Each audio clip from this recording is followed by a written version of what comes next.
Hello everyone, स्वागत है आप सभी को Azhar study campus YouTube channel पर। जैसा कि आप सभी को मालूम होगा, थंबनेल देख चुके होंगे कि आज हम लोग चर्चा करेंगे बिहार सिविल कोड के प्रैक्टिस सेट नंबर 2 पर, जिसमें आज इस वीडियो में हम लोग रीजनिंग के प्रैक्टिस सेट पर चर्चा करेंगे। तो चलिए बिना देरी के क्लास शुरू करते हैं। सवाल आपको दिख रहा है स्क्रीन पर, जो कि रीजनिंग का पहला सवाल है सेट नंबर 2 का, और प्लेटफॉर्म का जो वॉल्यूम 1 बुक है इसका 76 नंबर सवाल है। सवाल है, एक निश्चित कुट भाषा में सी हैज फीवर को का की सी मतलब चाइनीज कोडिंग डिकोडिंग दिया हुआ है, लिखा जाता है, और हैज ही दैट शर्ट को इस तरह लिखा जाता है। तो उसी कुछ भाषा में हैज को किस प्रकार लिखा जाएगा, चलिए इसे हम उतार लेते हैं। बोला she has fever, she has fever, इसे लिखा जाता है KAQISI। दूसरा सेंटेंस दिया हुआ है has he that, has he that, has he that shirt, इसका कोड दिया हुआ है DUROU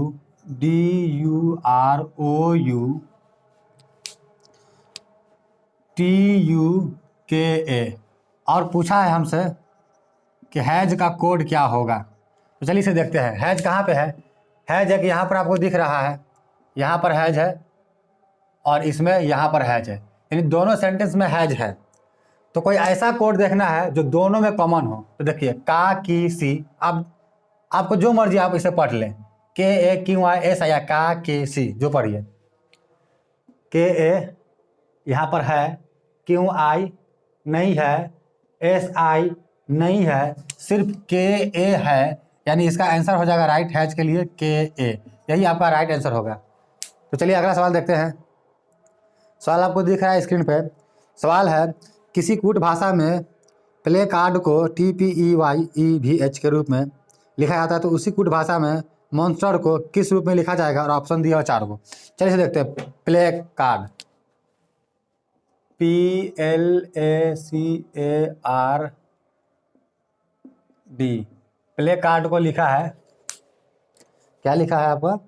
TPEY, TPEY के अलावा क्या है? EVH।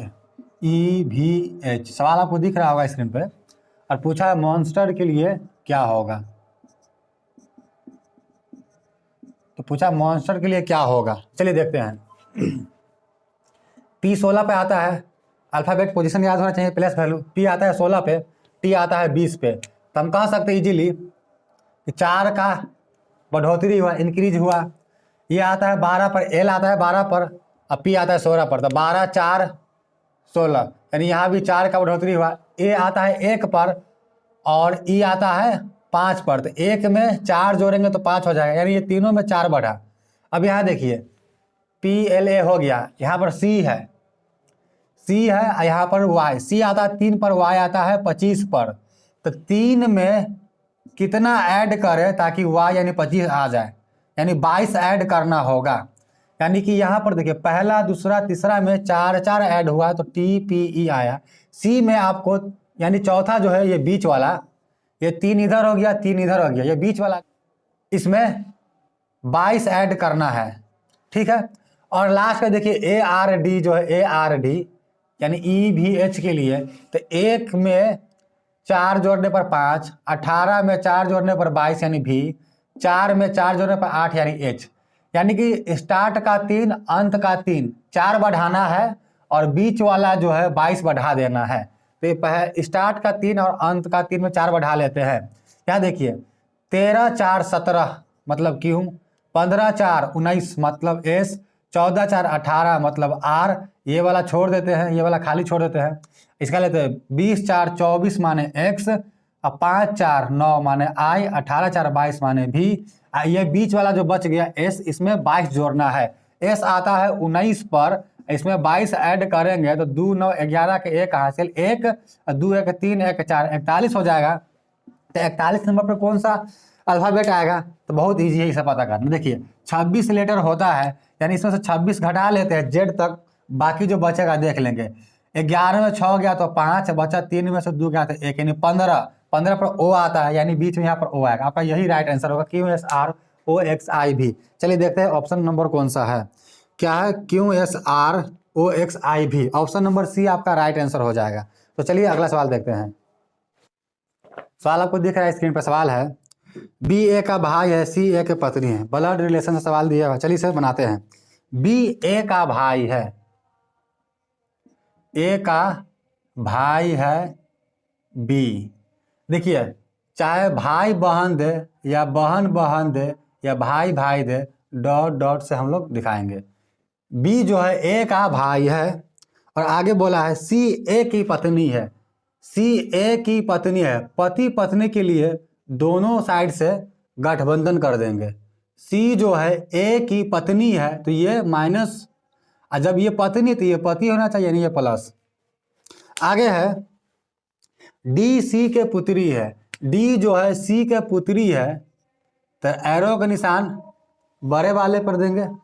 डी जो है सी के पुत्री है, तो डी माइनस, ये पुत्री हो गया।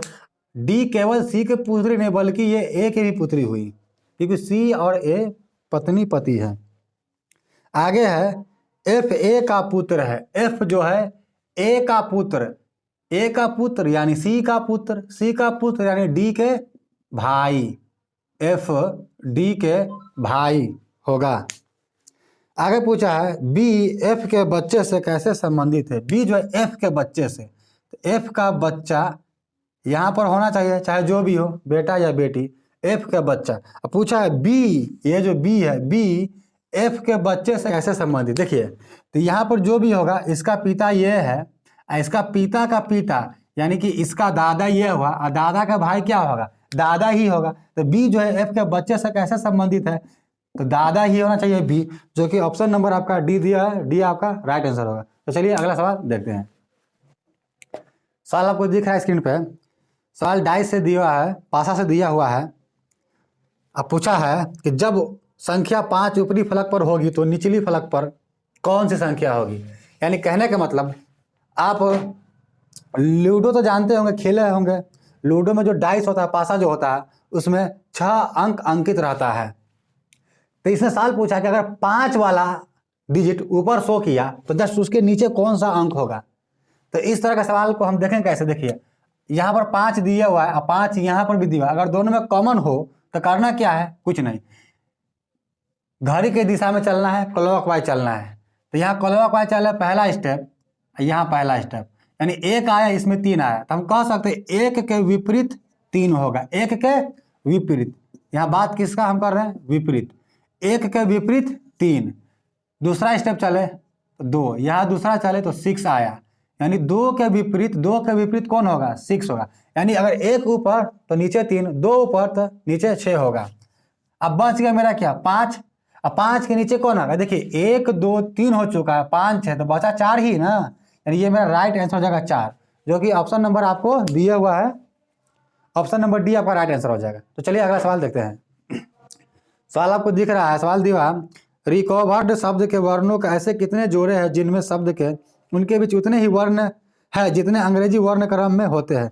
सवाल का साफ साफ अर्थ है कि जो इंग्लिश अल्फ़ाबेट में 2 लेटर के बीच में जितने गैप होते हैं, उतना ही गैप इन दिए गए शब्द में कितने पेयर बनेंगे जिनमें उतना ही गैप है जितना कि इंग्लिश अल्फ़ाबेट में होता है। शब्द है रिकवर्ड शब्द है। अब देखना है, देखिए, तो आप या तो अल्फ़ाबेट पोजीशन से कर लीजिए, नहीं तो अल्फ़ाबेट से भी कर सकते हैं। अल्फ़ाबेट से करना थोड़ा मुश्किल हो जाएगा। करना कैसे होगा, जैसे आर के बाद क्या होता है, STUV, ABCD अल्फ़ाबेट पढ़ते हैं आप, उसमें भी आर के बाद आता है STUV, यानी भी आता है आर के जस्ट पहला दूसरा तीसरा चौथे नंबर पर अल्फ़ाबेट पढ़िएगा, उसमें भी, यहाँ भी, यानी ये आर और भी एक पेयर हो गया। तो हमें इस तरह नहीं करना है, हो सकता है किसी को इस तरह आसान हो करना। आप बेहतर हो कि सवाल चाहे ऑनलाइन हो ऑफलाइन हो, सवाल को सवाल में ही रहने देना है। आप अपने रफ शीट पर उतारिएगा इसका पोजीशन वैल्यू, यानी कि प्लेस वैल्यू उतारिएगा। आर का होता है 18, ई का होता है 5, सी का 3, ओ का 15, भी का 22, ई का 5, आर का 18, ई का 5, डी का 4। यहाँ से हम क्लियर देख सकते हैं, चाहे अल्फ़ाबेट का पूछे या अगर डिजिट का पूछे तब भी हम बना सकते हैं कि 2 डिजिट के बीच में उतना ही गैप होना चाहिए जितने की गिनती में होता है। जैसे गिनती देखिए 18 तो 19 नहीं है, 20 नहीं है, 21 नहीं है, 22 है। यानी क्लियर देख जाएगा 18 4 22 हो गया, 1 मिल गया। 5 के बाद देखिए है 5 6 7 8 9 नहीं है, नहीं मिल रहा है। 3 का 4 5 6 7 8 9 नहीं मिल रहा है। देखिए 15 3 18 देखिए यहाँ से मिल गया 15 3 18 एक पेयर। 15 के बाद 16 17 18 तो डिजिट से आपको क्लियर दिख जाएगा। अगर प्रैक्टिस अच्छा से करते हैं तो आपको साफ साफ दिख जाएगा, नहीं तो गिनना पड़ेगा। 15 के बाद 16 17 18 है तो हाँ है, यानी एक पेयर ये बना। अब आगे देखते हैं 22 के बाद, देखिए 22 के बाद तो 23 24 होना चाहिए, है ये नहीं है तो नहीं होगा। 5 के बाद 6 7 8 नहीं है। 18 के बाद 18 से बड़ी संख्या से नहीं है। 5 के बाद बड़ी संख्या नहीं होगा। यानी एक बार हमें चलना है लेफ्ट से राइट, तो 2 पेयर बना। क्या पेयर बना? एक 18 से 22 के लिए बना और एक बना 15 से 18 के लिए। ये 2 पेयर बन चुका है। अब लेफ्ट से राइट हम जा चुके हैं, अब राइट से लेफ्ट आना होगा हमें। अब देखिए राइट से लेफ्ट में पहला ही मिल गया, 4 के बाद 5, 4 के बाद 5 हमें मिल गया, ठीक है। अब 5 पर देखिए 6 7 8 9 10 11 12 नहीं है। 5 से गिनिए, 5 के बाद 6 7 8 9 10 11 12 नहीं है। 18 के बाद देखिए 18 19 20 21 22 आगे है ही नहीं, 22 23 कहाँ से आए। 5 के बाद 6 7 8 9 नहीं है। 22 के बाद तो आगे 23 24 है नहीं, तो कोई मतलब नहीं है। देखिए 15 3 18 हो गया, डायरेक्ट दिख जाएगा डिजिट में, नहीं तो आप गिन सकते हैं। 15 के बाद 16 17 18 है, तो एक पेयर बन गया फिर से 15 से 18 का राइट डायरेक्शन। ये 2 बना लेफ्ट टू राइट, 2 बना राइट टू लेफ्ट के लिए बना, और कोई नहीं बन रहा। यानी कि 1 पेयर 2 पेयर 3 पेयर 4 पेयर, तो आपका राइट आंसर हो जाएगा 4, जो कि ऑप्शन में दिया हुआ है। ऑप्शन में आपको ऑप्शन नंबर बी आपका राइट आंसर हो जाएगा। चलिए अगला सवाल देखते हैं। सवाल आपको दिख रहा है स्क्रीन पे, सवाल दिया कथन निष्कर्ष वाला, यानी कि न्याय नियमन सिलोगिज्म वाला सवाल दिया हुआ है। चलिए इसे बनाते हैं, डायग्राम ड्रॉ करते हैं कथन देखकर। कथन है सभी दुकानें पार्क है। सभी दुकानें, ये दुकान, ये सभी के सभी दुकानें क्या है? सभी दुकानें पार्क है, तो पार्क के अंदर आ गया पहला कथन। दूसरा कथन कुछ दुकानें स्कूल है। ये जो दुकान है इतना, इसमें से कुछ दुकानें स्कूल है, तो चलिए ऐसा कर दिए, यानी कि इतना जो दुकान का जो पार्ट है इतना, ये पूरा दुकान ही है ना। इसमें से इतना दुकान का जो पार्ट है ये स्कूल के अंदर आ गया। देखिए ये स्कूल है, ये स्कूल के अंदर आ गया। कथन के अनुसार हम डायग्राम ड्रॉ कर लिए। अब निष्कर्ष देखेंगे। पहला निष्कर्ष बोला कुछ पार्क स्कूल है, कुछ पार्क स्कूल है, तो हाँ देखिए पूरा पार्क यह है, ये पूरा पार्क, देखिए ये वाला जो है पूरा पार्क है, ये पूरा पार्क है। कुछ पार्क स्कूल के अंदर है, तो हाँ देखिए इतना जो पार्क जो स्कूल के अंदर तो है ही है, इतना जो पार्क आपको दिख रहा है स्कूल के अंदर तो है ही है, तो पहला निष्कर्ष सही है। दूसरा निष्कर्ष देखते हैं, कोई स्कूल पार्क नहीं है। कोई स्कूल पार्क नहीं है, ये गलत बात है। आपको क्लियर दिख रहा है कुछ स्कूल पार्क में है, तो हम कैसे कह सकते हैं कोई स्कूल पार्क नहीं है? क्या स्कूल और पार्क के बीच क्रॉस का रिलेशन है? नहीं ना, तब नहीं कर सकते हैं, यानी ये दूसरा गलत हो गया। तीसरा निष्कर्ष देखेंगे, कुछ पार्क दुकानें हैं। देखिए ये पूरा पार्क दिया हुआ, ये पूरा पार्क दिया हुआ है। अब बोला कुछ पार्क दुकानें हैं, तो हाँ है। देखिए ये दुकान यहाँ पर दिया हुआ इतना। अब देखिए पार्क पूरा यहाँ से लेकर यहाँ हुआ, पूरा यहाँ से लेकर ये पूरा यहाँ, मतलब पूरा भर दीजिए आप, पूरा ये पूरा पार्क का हुआ। ये पूरा पार्क हुआ, यानी इतना पार्ट भी जो दुकान का जो पार्ट है, इतना पार्ट भी पार्क का हुआ ना। तो हम कह सकते पूरे पार्क में से ये सब वाला पार्क जो आपको व्हाइट दिख रहा है, ये सब चारों कोना का पार्क जो होगा, ये पार्क तो दुकान के अंदर नहीं आ रहा है, लेकिन इतना जो पार्क है वो दुकान में तो है ही है। यानी कि पूरा पार्क में से इतना पार्क दुकान तो है ही है, दुकान था। तो कह सकते हैं कि कुछ पार्क दुकान है, तो हाँ है, यानी थर्ड आपका सही हो जाएगा। पहला और आखिरी सही है। ऑप्शन देखते हैं, ऑप्शन ए में केवल निष्कर्ष फर्स्ट और थर्ड सही है, आपका ए ही राइट आंसर हो जाएगा, जो कि बोला है फर्स्ट और थर्ड सही है। तो चलिए अगला सवाल देखते हैं। सवाल आपको दिख रहा है स्क्रीन पर। सवाल है 7 मित्र P Q R S T V और डब्ल्यू एक वृत्ताकार मेज के इर्द गिर्द केंद्र की ओर मुख करके बैठे हैं, जरूरी नहीं कि इसी क्रम में हो। देखिए केंद्र की ओर मुख करके 7 व्यक्ति बैठे हुए हैं, तो ऐसा कर लेते हैं हम। आप चाहे तो सर्कल बना सकते हैं, 7 को बैठा दीजिएगा। इसमें 2 व्यक्ति, एक यहाँ 2, इसमें 2 4, यहाँ 2 6, एक यहाँ ले लिए 7 व्यक्ति। इसे अगर बनाते हैं पॉइंट से लेकर, तब सर्कल ही बना लीजिएगा, एक बन जाएगा।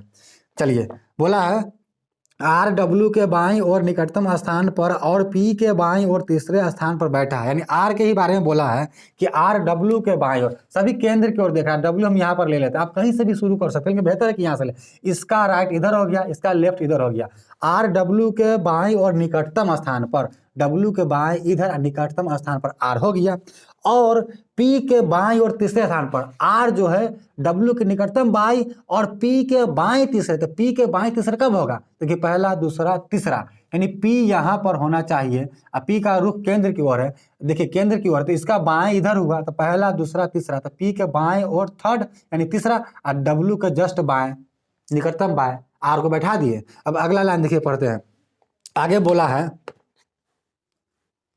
पी और एस के बीच में केवल दो मित्र बैठे हैं। पी और एस के बीच में केवल दो मित्र, देखिए पी यहाँ पर है और दो मित्र बैठाना है, तो एक यहाँ दो हुआ, तो एस यहाँ देना पड़ेगा, जो कि एस यहाँ पर नहीं आ सकता, आर पहले से बैठा है। यानी कि अब क्या करेंगे, इधर देखेंगे। हम जानबूझकर इधर बता रहे हैं ताकि आपको समझ में आ जाए कि अगर डिफरेंट टाइप के सवाल आए तो आप कर सके। देखिए पी यहाँ है और पी और एस के बीच में केवल दो मित्र, तो एक, दो, केवल दो मित्र, यानी एस कन्फर्म यहीं पर आएगा। यहाँ देखिए पी और एस के बीच में केवल दो मित्र हो गया। आगे चलेंगे, क्यू भी के बाईं और निकटतम स्थान पर बैठा। देखिए क्यू जो है ना, भी के बाईं और निकटतम स्थान पर बैठा है। एस के सापेक्ष में टी का स्थान पूछा है, तो चलिए इसे भरते हैं। क्यू जो है, क्यू भी के निकटतम बाएं बैठना है। अगर भी को आप यहाँ, हम जानबूझ के बता रहे हैं, अगर भी को यहाँ पर बैठाइएगा तो देखिए हमको दाएं बाएं से मतलब नहीं रखे, निकटतम तो बैठना है एकदम जस्ट नजदीक। इधर भी नहीं बैठ सकता है, इधर भी नहीं बैठ सकता है, डायरेक्शन तो बाद में देख लेंगे। तो यानी यहाँ पर भी नहीं आ सकता है। अब भी कहाँ, देखिए भी यहाँ पर अगर रखिएगा, इधर केंद्र की ओर देख रहा है, तो अगर भी यहाँ पर रखते हैं तो बाएं तो इधर होना चाहिए, तो बाएं पर तो पी बैठा है, तो क्यों बैठेगा? नहीं ना बैठेगा, तब यहाँ पर भी नहीं होगा, भी यहाँ होगा और केंद्र की ओर देख रहा है, तो भी के बाएं और निकटतम क्यू यहाँ पर बैठ जाएगा। अब देखिए डब्ल्यू आर एस भी क्यू हो गया, अब कौन बच गया? चलिए देख लेते हैं सवाल में कौन कौन दिया है। P Q R S T भी W, P Q R S T, T बच गया, तो यहाँ पर टी आ जाएगा, यहाँ पर क्या आ जाएगा? टी आ जाएगा। इसका काम तो हो चुका है। अब पूछा है हमसे कि एस के सापेक्ष टी का स्थान क्या है। एस के सापेक्ष, एस यहाँ पर, टी यहाँ पर है, तो एस के सापेक्ष देखिएगा, तो देखिए एस के दाएं और पहला, दूसरा, तीसरा, यानी दाएं तीसरा होना चाहिए, या बाएं भी देख सकते हैं, पहला, दूसरा, तीसरा, चौथा, बाएं फोर्थ होना चाहिए। अब देखते हैं ऑप्शन में कौन आंसर है, ये है या ये है या दोनों है। दाएं और चौथा, दाएं और तीसरा है, गलत हो गया। दाएं और दूसरा, दाएं और दूसरा तीसरा है। सी में दाएं और तीसरा, दाएं और तीसरा, यानी सी आपका राइट आंसर होगा, सी आपका राइट आंसर होगा। चलिए अगला सवाल देखते हैं। सवाल आपको दिख रहा है स्क्रीन पर। सवाल है, एक पंक्ति में सादिक का सामने से 14वां क्रम है जबकि जोसेफ का अंत से 17वां क्रम है। देखिए सादिक का सामने से 14वां क्रम, यहाँ पर सादिक है, सादिक का सामने से 14वां क्रम है, और बोला जबकि जोसेफ का अंत से 17वां क्रम है। जोसेफ का अंत से 17वां क्रम है, यहाँ पर मान लीजिए जोसेफ है,